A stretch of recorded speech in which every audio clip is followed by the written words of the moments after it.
What's up, people? Welcome to this episode of the By the Hood podcast, a webcast, because I don't know how you're consuming this content. I'm your host, as always. My name is Jimmy, and as we start off every show, that's with gratitude.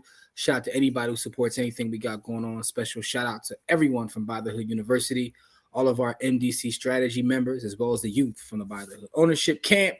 I got my partner in crime, Core. What's up, good brother?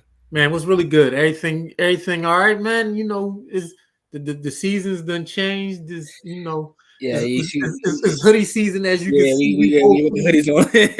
Fatigued up, you know what I mean? Like, it's hoodie season. Definitely hoodie season, man. You know, when it's hoodie season for everybody. So, you know what I mean? Be safe out here, man. Yeah, absolutely, man. And we missed a week of pod and a lot going on, man. Like, working on a couple different projects in the real estate side. For those who don't know, teaching some continuing education for licensed professionals now on the real estate side.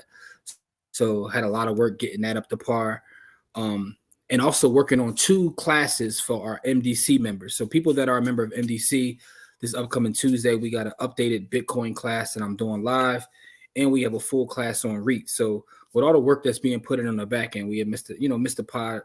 But we are here nonetheless, you know what I'm saying, to have a conversation. For sure. Don't even forget we putting in work on the other side too, trying to, turn what we do into a full-time thing, man, as far as the community. So working on some stuff in terms of nonprofit as well. But with all that being said, though, man, for those that are listening for the first time, this is the By the Hood podcast, where we talk about all things Black wealth and personal finance. That is what we talk specifically to. And a lot of times we go over articles or news stories that happened during the course of the week. And this week, one of the biggest stories in business, and I'm going to share an article about it as well, is going on with Sam Altman, the CEO of OpenAI, the AI company.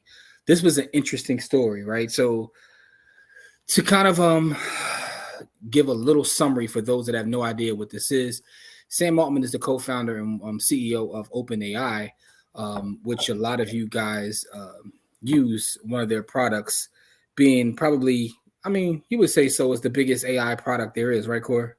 Yeah, probably. Chat GPT, one of their products, right? So, but Sam Altman, who make a long story short, the board about 5 days ago from the day we're recording this decided to let him go as CEO, right? The board made a decision to let him go as CEO. And I watched the story on CNBC play out. I was just sitting there watching. It was almost as good as watching like Succession or a TV drama. You get all the different pundits weigh in, from professors to people who study the formation and ethics of boards. And some of the stories they were telling about, like, it wasn't nothing specifically he did. It was just a difference of vision between him and some of the board members, primarily being the chief data scientist who's on the board as well, who led the coup, allegedly. I don't know how true it is, but this is what was said on CNBC. But the fallout from this, and why I think this is a good topic to talk about in terms of personal finance as well as Black wealth, is this. When he was let go, they said they had 740 or so employees. Over 700 of them that said, if he's not back, we are resigning. Outside of that, Microsoft immediately offered him somewhere to land in terms of a position without losing a beat in pay or whatever it may be. CNBC also said Salesforce, Google, and Amazon are waiting in the wings to try to give this guy a landing space, right? Mm-hmm. So to me, the bigger story in here is skill set, value in the marketplace, and working on your skills just as a human. A lot of times as we talk about building wealth, we talk about specific instruments. Is real estate better than stocks? Or is, cryptocurrency better than this? When a lot of times it's about your skills and your value in the marketplace. Man, and there's nothing more powerful than human energy, man. There's no skill more, like, there's nothing that can take you from a millionaire faster than a connection. There's nothing outside of connection. His value, the reason he has those connections, I'm just saying, because his value in the marketplace. Yeah, I'm just saying, like, there's human connection takes you further than anything. right? Yeah. The asset class that we talk about a lot that most people don't talk about is relationships, Yes. right? And he has a relationship with the employees at OpenAI to the point where 730 out of the 740 of them said, "We out if he out." That is a Yeah, but they relationship. also value him as like I don't want to say the word boss, but as someone who's leading that right. Me and you talked before. We talked before about a lot of times when it comes to like management about having a vision and a mission. And sometimes when people buy into whatever your vision is, you just like they won't leave. It has nothing to do with the pay or whatever it may be. It's them buying into whatever it is you're doing. So his people have bought into that. But let me just give a quick synopsis too before we start go deeper into this conversation. This article is from Bloomberg, written by David Lee. He's a technology columnist. And what he says is this. He says there's winners and losers in Sam Altman's OpenAI kingdom throughout this process because Sam Altman was reinstalled as CEO and they're changing the board. So the board tried to get him out of there, but actually it kind of imploded, right? So it says almost after almost 5 days, he's back to OpenAI as his chief executive officer. He had the position 110 or so hours prior. And I don't want to read through this whole thing, but the new board, and they're still putting the board together, includes Brett Taylor, former Salesforce Inc. co-CEO, Larry Summers, a Clinton-era Treasury Secretary and paid contributor to Bloomberg Television, Adam D'Angelo, who's CEO of Quora, who stays on from the previous board, so he didn't lose his position. And it says more will join them. The finalized board will have up to 9 directors in total and be able to draw bigger conclusions about OpenAI's direction once they know who they are. It says, but the winners in this whole process are the CEO of Microsoft, Mr. Nadella, who jumped in and handled his business to make sure that Microsoft didn't suffer. And because Microsoft is a 49% owner of OpenAI, but the way he handled his business amongst all this chaos, where he gave Altman a place to land, and basically said, he went on TV and said, like, we could do this ourselves. We'd rather partner with a separate company, but worst case scenario, we can do the same thing right within Microsoft. Right. He said that. He literally said that. I watched the interview when he said it. Like, we don't need them. We want them. We don't need them. Sam Altman is obviously a winner. The simplicity of profit. This is another big part of this story. I'm not going to go too deep into this, but the way that OpenAI was set up as a nonprofit and that kind of, there's an argument about whether it should be profit or nonprofit. But the losers is the AI competition, the old board, obviously. Emmett Shear, who was the former Twitch CEO, who was coming on as the CEO of OpenAI, because he's out of here too. Just a lot that about this, right? So, and it goes over a lot of different things, right? So the jury's out on Thrive Capital, who's a venture capital firm who had a part of it. This guy here, Ilya, I don't want to pronounce his last name, Sutskever. He's the chief data scientist of OpenAI. And allegedly, he's the one that led the coup. They're saying that, they don't know where he'll fall within all this. But he's also a guy who was responsible for what I've read, most of the tech that we're talking about. So even in him leading this coup and it not working out, they're still not calling him a loser in this. They're saying the jury's out. And you know why that is, Core? Because he got a skill set that anybody can use. And this is why he ain't lose nothing. He ain't lose that skill set. And so if he ain't lose that skill set, he all right. So to me, this is why this story is an interesting story, because it's like a drama playing out in front of us, and you guys can look it up. CNBC did an amazing job of covering it because I guess it was for them, it was kind of the same thing. And a lot of it's on their YouTube channel as well. So you can go right to CNBC's YouTube channel and look up OpenAI drama, and you'll see you can watch the whole thing play out. But in watching this, I was like, man, we got to talk about this on the pod, because this is a conversation that someone told me years ago that didn't click right away. I remember someone in high school telling me this didn't click right away. But as you get older and you get more experience and you get wisdom, you start to understand what it means to literally work on your skills, right? Yeah, man. So Corey is as a educator, right? You're in the space of education. When you become a better teacher, when you go get more certificates, when you go to continuing ed and you go to trainings and you build that skill set up as a teacher, you told me before, like, you can leave and get a job when you feel like it. Now, all jobs aren't equal, but you have the ability, because of your skill set and your paperwork, to kind of like, I can go get a job if I want to. Yeah. or not, right? Yeah, it's a call. You know what I mean? Because I'm a unicorn in the space that I'm in, because I'm black and I Mhm. teach in a female dominant area, and I'm a man. You know what I mean? I'm a man Mhm. in a female dominant space, and I'm black in a white dominant space. So I get all the perks. Yeah. And No, I I get know, all this. listen. I know what you say to be true. One of my homies, with the central with us, Akil Bayan, Dr. Akil Bayan, he was telling me, he got his PhD in education, um, and he's worked as a principal. But he was talking about being a black man with his paperwork and his experience. He's been able to literally go around the world. He's taught in different countries. Yeah, Um, so it is interesting because that applies whether we're talking about education. If you are a real estate broker, but you get educated up and you get more experience. But the thing is about adding value to whatever it is you do. If you're an engineer, if you're a doctor, if you're a surgeon, I always think about.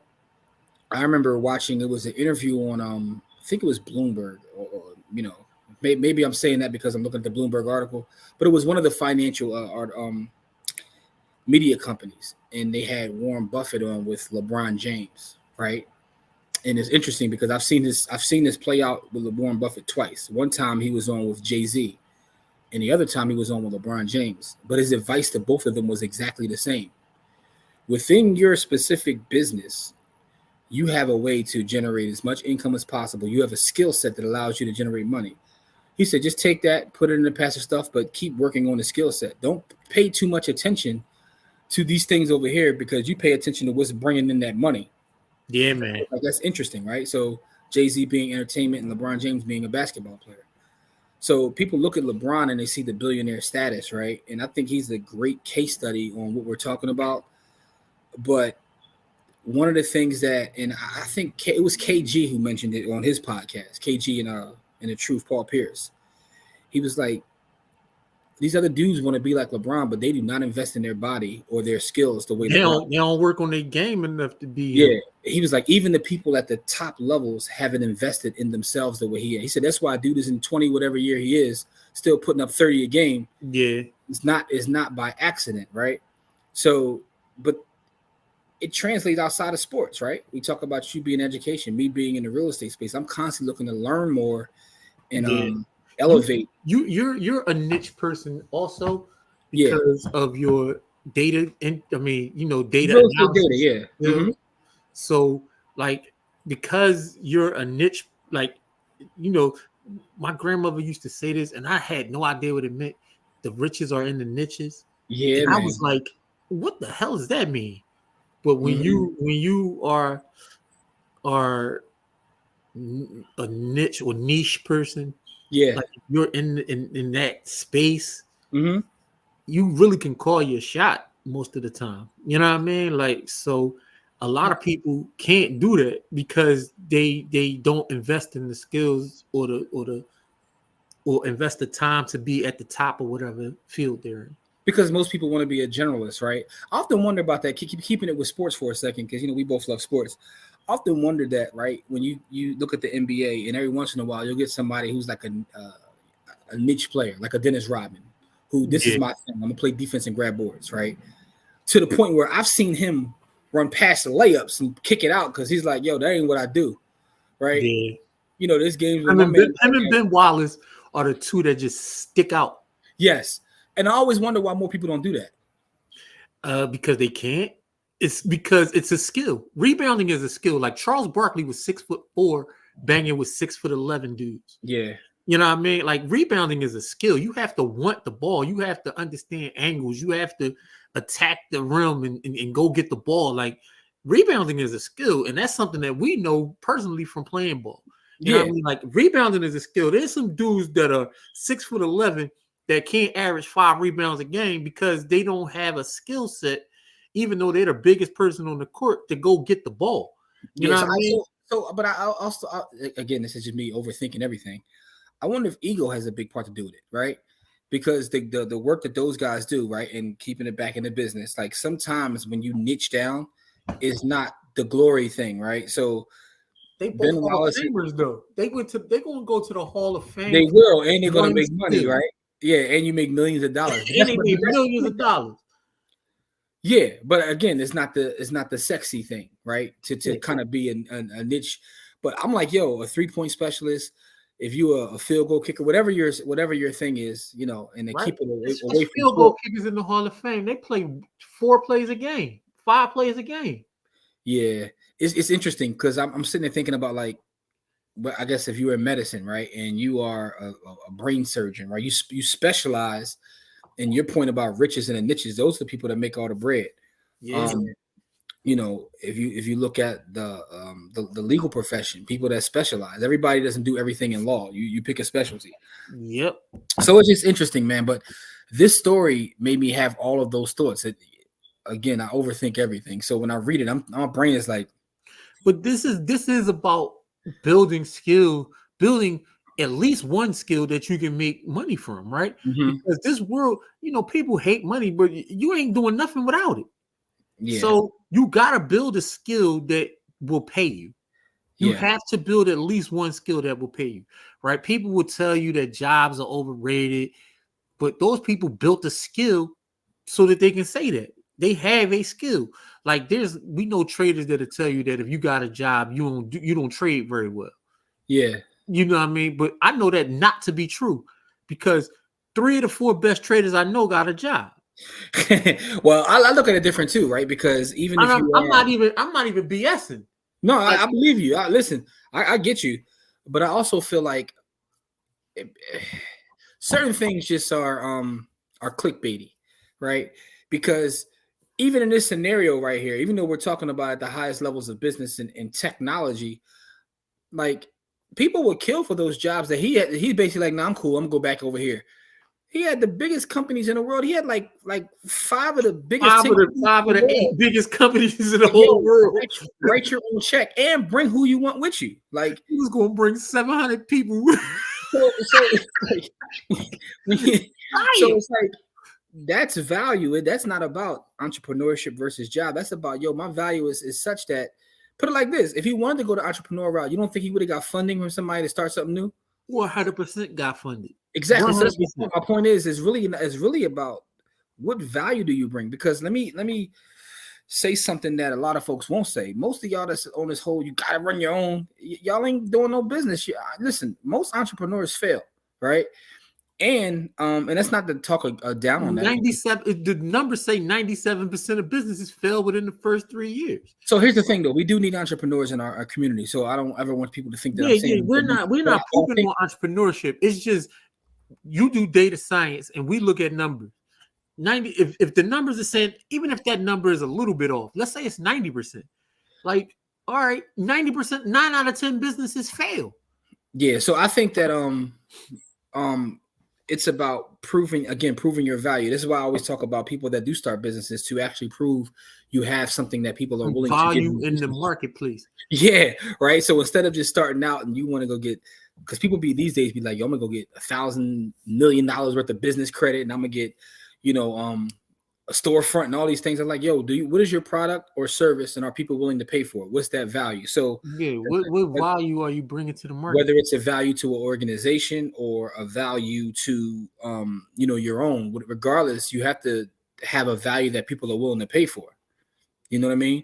Like, so even if you get back to the analogy, like the Warren Buffett thing we was telling Jay-Z, like, yo, you in entertainment, you can go on tour or record music, and people are willing to give you their money for your skills. Yeah, don't change that part. Whatever you do, otherwise you could do that. All this other stuff, but keep the thing that's giving you the cash right now. Yeah, you know what I mean. And I think that's the part that people miss a lot of times, right? There's a brother that I follow on Twitter, and I think he's one of the more interesting people in like the finance space, because he's a surgeon. It's like SurgeFi, I think is his name. He talks about finance, but he's also a surgeon. And one of the things he talks about is his job as a surgeon gives him a high enough income where for him to invest in it's kind of not necessarily easy, but it's easier because I have a high income. Yeah. Right? So for me to take 10% of my income is not going to affect me if I'm making, $26,000 work at somewhere else. Yeah, right. You know what I mean? So a lot of times people feel like you're talking down on them when you be saying gotta save first and pay yourself first. And they're like, dude, no, man, listen, like I make $12 an hour. You can't be telling me like, no, so a drug dealer told me this, and I was like, man, get out of here. But as an adult, I get it. So I was a kid. I was about 13 years old, and corner boy. He wasn't a corner boy. He was a corner man. He was a grown up. yeah. And I was going to the store for my grandma, and going to buy cigarettes because that's what kids did back in the day. And the old head, he was on the corner, and I seen him, pass off. And I was like, how much money you really making out here? And he's like, look, dog. He's like, I make more prior than everybody on this block. But he gave back to the block. He always he always used to buy like juices and go to the supermarket and fund all of our stuff. So he wasn't one of them lazy rat bastard dudes. He was, he was out there killing our people, but he was also serving the community in a kind of way. But anyway, he told me this, and I'll never forget. He said the outcome starts with income. And I was like, huh? Yeah. He said the outcomes start with income. And he was like, look, man, it all start with money. Yeah. He's like, there ain't nothing you can do out here. And this was in the 80s, bro. Like, this is in the 19. He told me the outcomes start with income. Yeah. And I was like, I'm 13. I was like, man, you don't get the hell out of here. I don't know what you're talking about, but okay, yeah, the outcomes start with income. One day it'll all make sense, right? So yeah. Yeah, but when he told me that, I was like, I was confused and a little salty because, like, he kind of dismissed me. You know what I mean? Because I'm like, you know what I mean? Like, how much you really making? He was like, dog, your mom go to work every day. She can't handle what I could. Like, she can't touch me. And my mom was an accountant. My mom had a decent job. And he was just telling, you know what I mean? Like, it wasn't like, he was like, look, dog, like, I probably make more. He was like, look, I probably make more in a week than your mom make all year. You know what I mean? Like, so like he was just basically telling me, like, get out of here. Like, he's like, all the stuff you see me do for old people, all the stuff you see me do, you know what I mean? Like, when I buy all this stuff, it's because I got money. You know what I mean? Like, and he wasn't trying to tell me to sell drugs. He was just basically saying it all start with money. Yeah. So for me, like, it's not even about So the way I look at it ain't even about what you do. It's about, are you good at what you do? Yeah, and does it have a value, right? Because outside of just like capitalism and money, when you work on whatever skill it is, like, I don't know what it is, like, if everybody listening or watching, whatever your skill is, you could be a dance instructor, you could be a cook, a chef, whatever it may be. When you get good at it, people are willing to exchange value for what it is you do. Yo, speaking of that, right? We was watching. What was we watching, Jim? When people were selling like farts in a jar, and people were selling all kinds of crazy stuff, but they had so much money. Like, the top YouTuber kid in the world was like making like $30 million a month. Like, boy was out here baking, and all he was doing was like showing kids how to use toys on the internet. Like, we was watching something. It was some sort of documentary. I remember you talking about. Yeah, but and we was like, damn, like, people got value out here in this market. Like, it's money. If you're good at what you do, somebody's gonna pay you to do what you do. Yeah.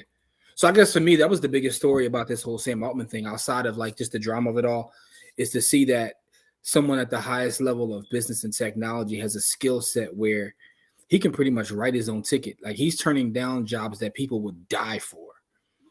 Absolutely. And that's what's crazy. Like, it's crazy to see. And the leverage he got at his current company is absolutely berserk, because they know they can't fire him.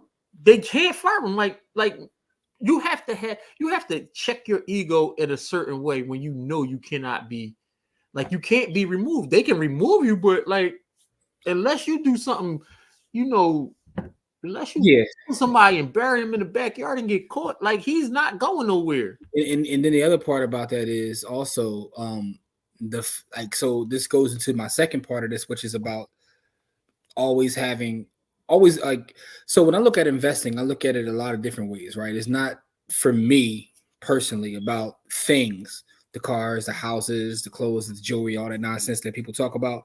For me, it's like another form of security and protection in this crazy world we live in. Because for him to be a co-founder and also be able to be ousted like that, right? He had two things to fall back on, his investments and resources that he already has, and his skill set that allow him just to like pick himself right back up.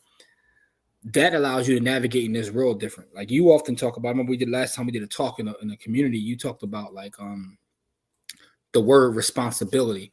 And if Man, something goes wrong, do you have the ability to respond? And I thought about that in reading this story, like he did, right? So yeah, this thing happened to him, and within hours, he was already cool. And I think about how this pertains to our community. Do we have the ability to respond, right? If the average person just loses their job like that, all hell breaks loose. Can they respond in the same manner? And yeah. how we do that and how we get to that How point. do you get back on your feet in 5 days like my man did?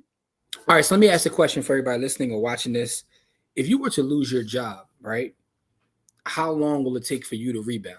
And I think that's a good question. Yeah, Because as we start to talk about building wealth and buying assets, one of the things we got to work on is our skills, our relationships, and having a nest, having some sort of safety net. yeah, So if something does go wrong, or when something goes wrong, you have the ability to respond. It's one of the things that I've been doing over the last decade or so. Is like separating like certain savings, and talk about some of the tools. I use Ally for this, right? So Ally Bank has this thing with their savings. They pay a high percentage, which is why a lot of people use them. But what I use them for is within their savings account, they allow you to set up separate buckets, right? So what I do is I got a bucket for car repair, a bucket for home repair. Like I got these different buckets. And anytime I get any income, I put something in the buckets. And it's at this point, it's automated, right? yeah. So why is this important? And what does this have to do with our conversation? I'm about to bring it home. When something happens, I need a car repair or a home repair, I have the ability to respond because when things are good, I'm already putting away for when things go bad. So I don't have to run to the credit card and then pay somebody 20% interest because I'm already putting up for things. I have a bucket for clothing, right? I buy clothes that often because I don't give a damn about clothes, right? That's not my thing. But when I need to go somewhere or, Yeah. sometimes you got to spend a couple dollars, right? But I'm Yep. already putting up for that. There's no better feeling, right? If something goes wrong with your car, use the car for argument's sake, because that's I drive an older car because I'm anti-car. You know my troubles with cars, bro. Oh yeah, I'm anti-car note. You know what I'm saying? I'm one of them. I'm one of them Toyota boys. As am I. Yeah, I ride a Toyota until I literally just can't no more. But anyway, something goes wrong. There's no better feeling like I go to the dealership like, oh man, it's gonna cost this. Cool, because I already have it. Right? That's the ability to respond. So as we move into 2024. And we look at what's going on with the economy and things, I think as we continue like the teaching that we do to the youth, not only the youth, but even on this podcast and even in the streets, I think one of the things I want to focus on is kind of the ability to respond. Yeah. That's your word. That was bars. I don't know where you got that from, but that was bars. Like responsibility. I just broke down the word. I mean, it was dope though. I'm still in the like the word literally says responsibility. Like, what is your ability to respond to something that goes on? I think that's what we should focus on, bro, because that's what a lot of people need is like that ability, and that goes beyond money. That goes to your skills too. It does. Mm-hmm. It goes to your skills because things happen, medical emergencies. People get sick, people die. College emergencies, in my case. Yo, I was on the phone with Jim on Friday, man. I almost had a baby, bro. Like college, they called me with the flim flam, dog. But here's the thing, though, right? The thing about that is you're fighting to make sure your kid doesn't have to deal with the loans the way that most people do. Man, for shizzle. But you're putting him in, and this goes to the generational wealth conversation too, because generational wealth just isn't about. It's not just about giving them things. It's about keeping them away from things that will also punish them. Like I'm still paying student loans from when I was 19, right? Yeah. I'm, And you know what I mean? you're fighting and scraping and hustling to try to To make sure. make sure my son does not have that same story. Like he's not gonna be able to tell that story.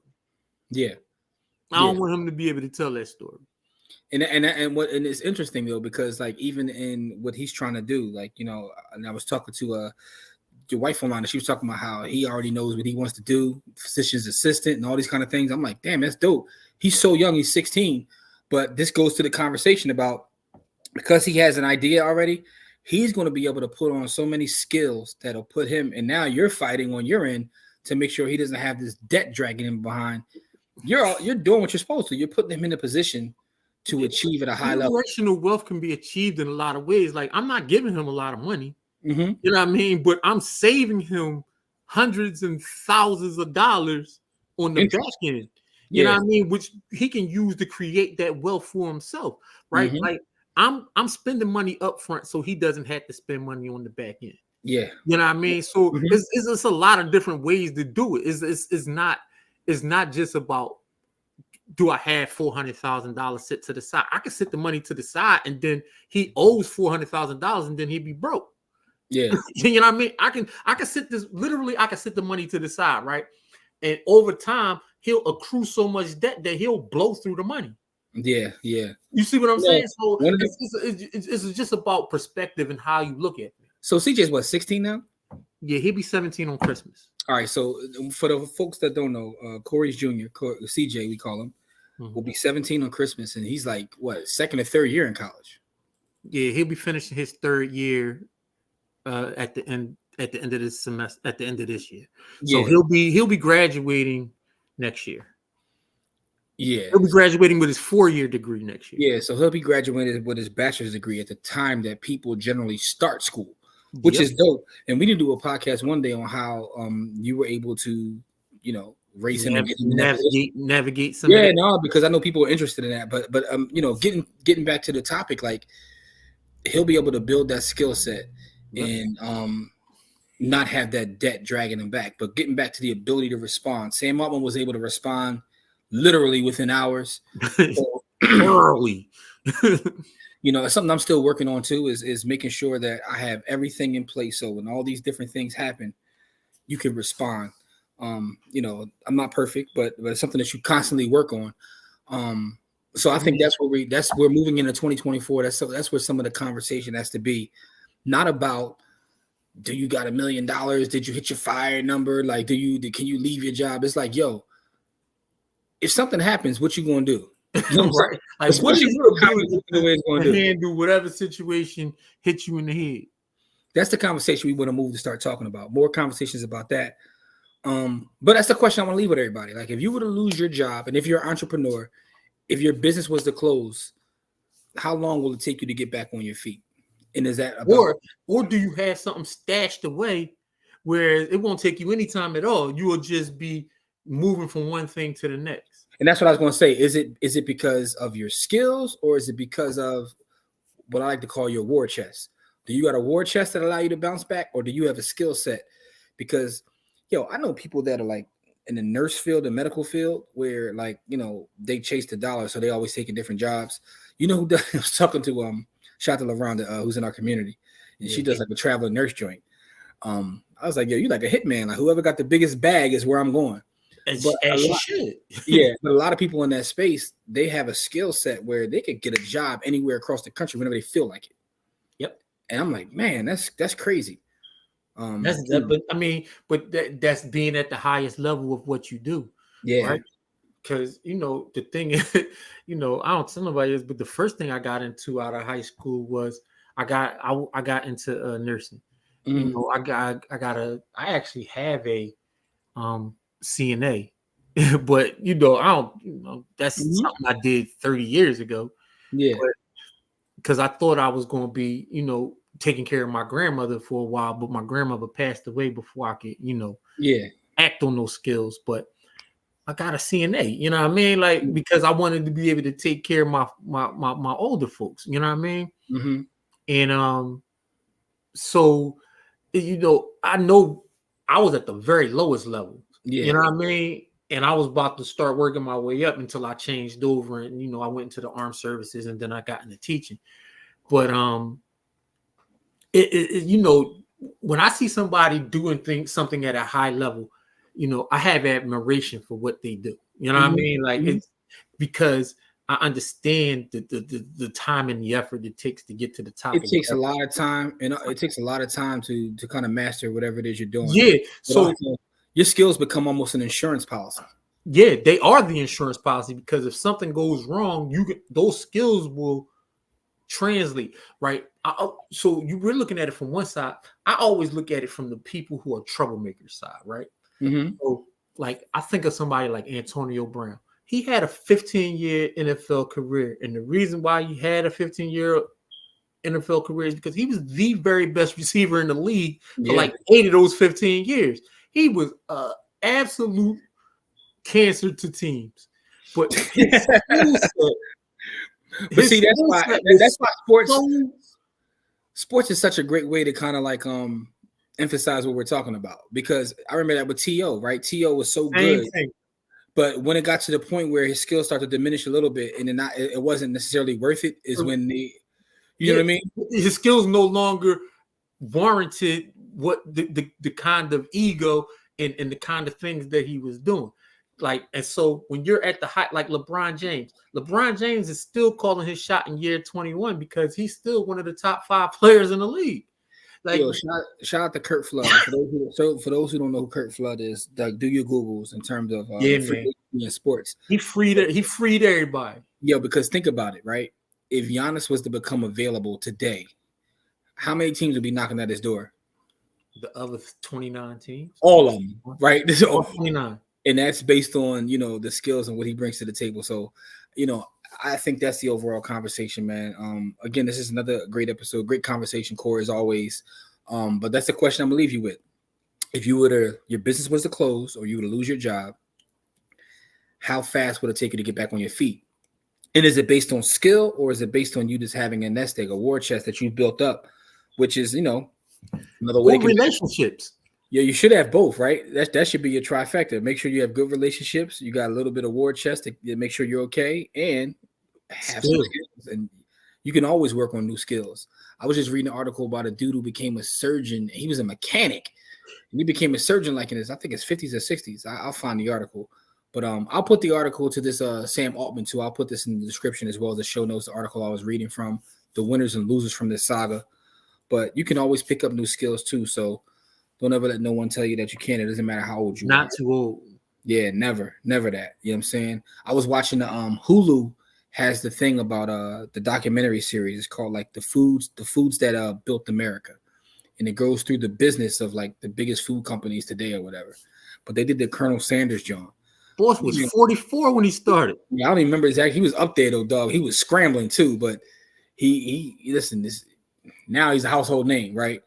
Yeah, so his family been eating for generations because we've been eating for generations. So you're never too old, man. You're never too old. So with that being said, though, man, another great episode, man. We appreciate all the support. Make sure you like, comment, subscribe, do all the YouTubing and stuff. Give us some feedback, man, and let us know what you think about those questions. Like if you lost your job or business, how long will it take for you to respond, man? You know, responsibility, as Corey says in his presentation, man. With that being said, though, Corey, you got any last words, bro? Nah, just be good to each other and stay safe out here. It's hoodie season for everybody. Yeah, man. Happy Thanksgiving for those that celebrate. You know, and you know, I like, you know, I'm not to the whole history of Thanksgiving, but spending time with your family is always a great thing. So enjoy the time with your family. Check us out, you know, Wednesdays, Fridays, generally is when we drop content. We appreciate you. You know, as we always say, it's not about how much money you make, it's about how much you keep. Game elevates, and we'll see you guys in our next episode. Peace. Stay safe, everybody.